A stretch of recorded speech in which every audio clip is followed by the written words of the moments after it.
It is not possible to go through this reading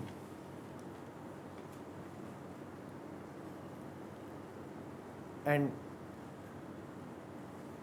not be astonished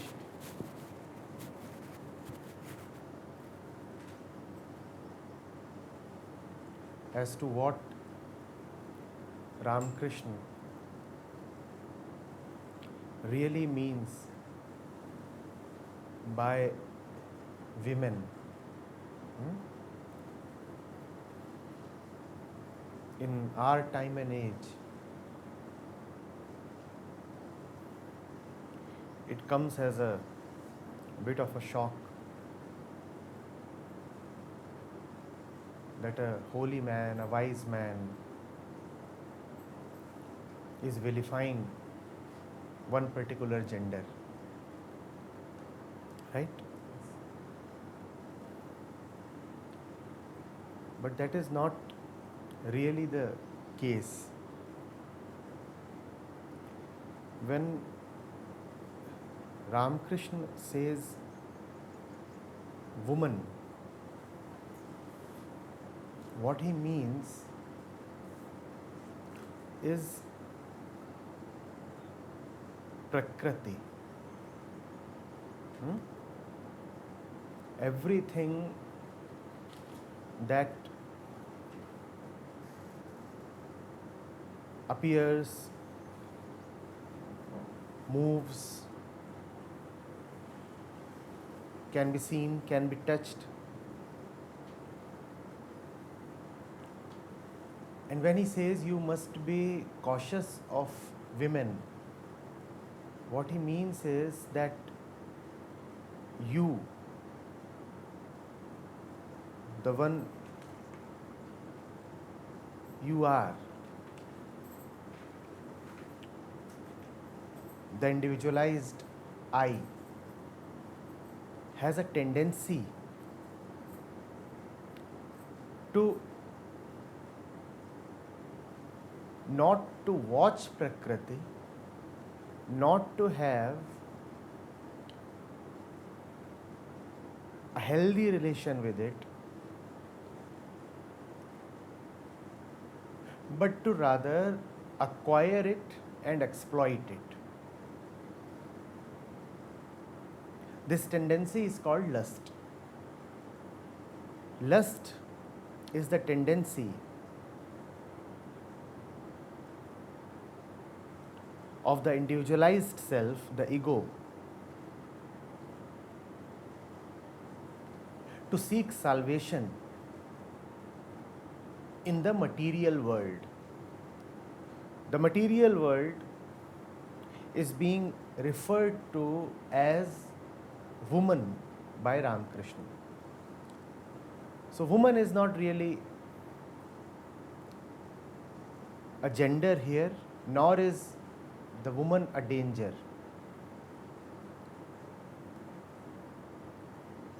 Neither is woman a danger, nor is even Prakriti or the material world a danger.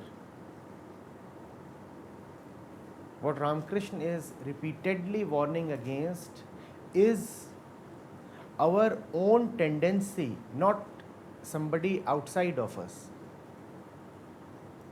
He is warning us against ourselves. He is not warning us against somebody else. He is warning us against our desire, our inclination to be attracted to Prakriti, which is material, which is world, which is flesh, in the hope that we will get peace there. Seen in that light, woman and gold are one. When the ego is attracted to material flesh,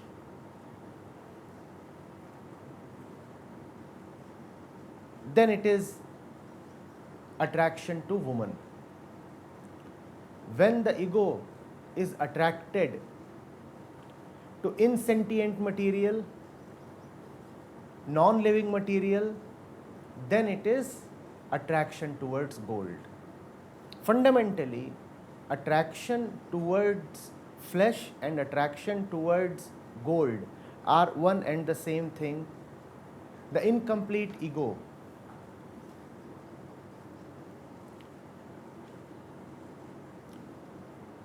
raises a hope, builds a story that something outside of it, something visible, something material, something sensual, will give it peace, will give it completion.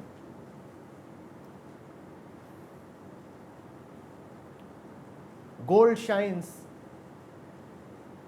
so does flesh. Gold attracts, so does skin.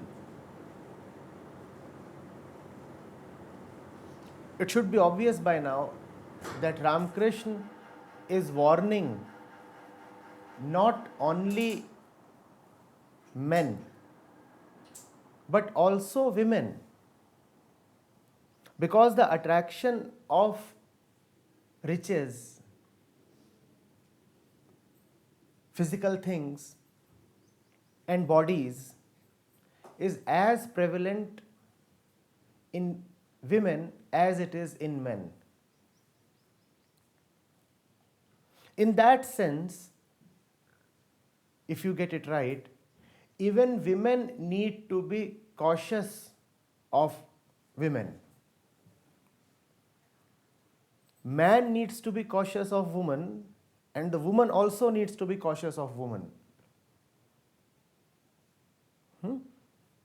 Do not be too bothered about the terminology. Do not get stuck at words.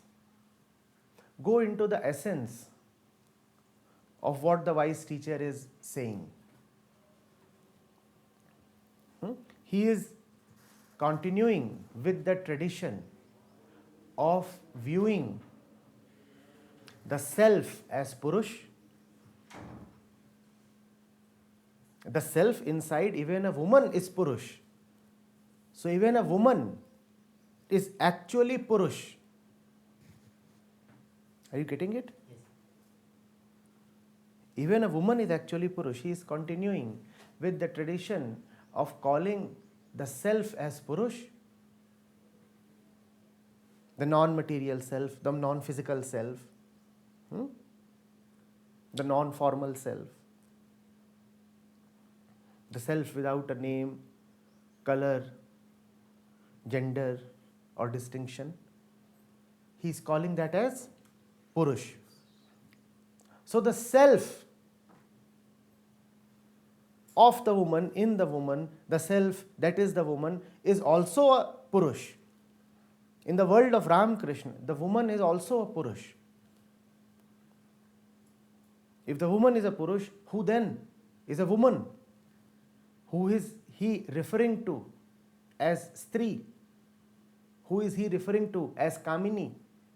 He is constantly warning against Kanchan and Kamini. If the physical woman, the lady that you see, is actually a Purush, then who is the Kamini? The Kamini is whatever that arouses Kam within the Purush. If the woman is attracted to a man, then the man is Kamini, because the man has aroused Kam, desire, inside the woman. Are you getting it? So Kamini does not refer to a lady. Kamini refers to any entity that has the potential to push you into Kam. So if a lady is walking and she comes across an attractive and handsome man, and the man arouses sexual passion within her, then the man can be suitably called as. It is just that due to the rules of language. You would not call the man as Kamini because Kamini is Striling. You would call the man by some other name. Maybe you would call him Kamdev or whatever. Clear? Let's please get rid of the impossible notion that a Kabir or a Ramakrishna can side with people of his own gender. A Ramakrishna identifies with no particular gender. A Kabir identifies with no particular gender. He does not even identify with being a human being. How can he then identify with being a man? Ramakrishna is not even human. Forget about him being a man. Is that clear? Two things. One, he is not warning you against ladies. Second, he is not even warning you against anything outside of yourself. Because if you are prone to being attracted, you can be attracted towards anything. He is warning you against yourself. He is not warning you against anybody else. He is warning you against yourself. If you are drunk, do you really require stones and boulders to hit against and fall?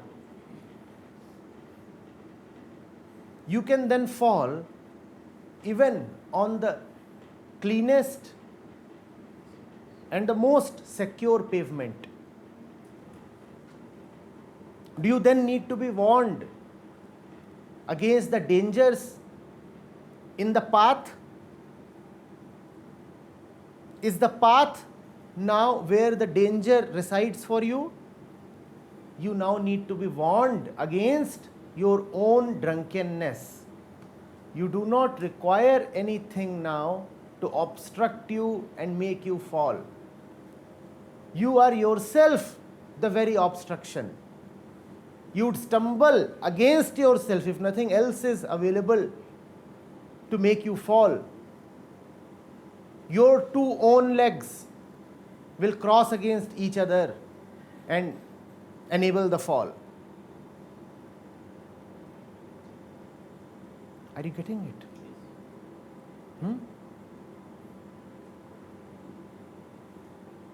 Do not let your mind fool you. It is very easy to point fingers at others, even if the other is a non-sentient thing like gold. Oh, gold is evil. No, gold is not evil. Oh, woman is evil or man is evil. No, neither woman nor man is evil.